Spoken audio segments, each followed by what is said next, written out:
नमस्कार मंडळी. सध्या जगात युद्धाचा माहोल आहे. मध्य पूर्वेत तणाव वाढला आहे. विशेषतः अमेरिका इराण संघर्षामुळे जागतिक बाजारात अनिश्चितता वाढली आहे. साधारणपणे अशा परिस्थितीत लोक सुरक्षित गुंतवणुकीसाठी सोनं आणि चांदी खरेदी करतात. त्यामुळे त्यांच्या किमती वाढतात.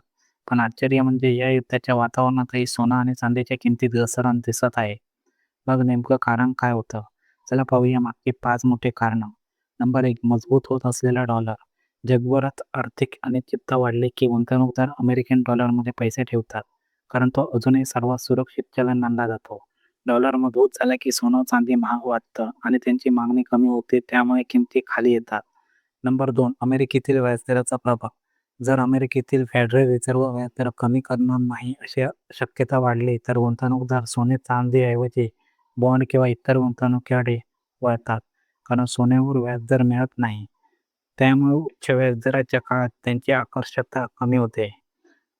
नंबर 3, गुंतवणूकदारांची प्रॉफिट बुकिंग. सोनं आणि चांदीच्या किमती आधीच खूप वाढल्या होत्या. त्यामुळे अनेक मोठे गुंतवणूकदार नफा बुक करण्यासाठी विक्री करत आहेत आणि त्यामुळे किंमत खाली येत आहे. नंबर 4, युद्धामुळे बाजारात अस्थिरता. युद्धाच्या बातम्यावर सुरुवातीला सोनं वाढतं, पण काही दिवसांनी बाजार शांत झाले की किमती पुन्हा खाली येऊ शकतात. इतिहासातील अनेक युद्धामुळे असंच झाले आहे. नंबर 5, डॉलरमुळे सुरक्षिततेची मागणी. जागतिक संकटात अनेक देश आणि गुंतवणूकदार कॅश किंवा डॉलरमध्ये लिक्विडिटी ठेवायचं प्राधान्य देतात. त्यामुळे सोनं चांदीची गुंतवणूक कमी होते. थोडक्यात सांगायचं तर युद्धामुळे सोनं चांदी वाढतीलच असं नाही.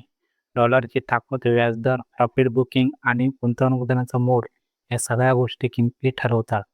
महत्त्वाचं सांगायचं तर तज्ज्ञांच्या मते सध्या सोनं चांदीची शॉर्ट टर्ममध्ये चढ-उतार होऊ शकतात, पण दीर्घकालीन गुंतवणुकीसाठी ते अजूनही सुरक्षित पर्याय मानले जातात. मित्रांनो, अशा फायनान्स आणि शेअर बाजाराची महत्त्वाची माहिती मिळवण्यासाठी व्हिडिओला लाईक करा, चॅनलला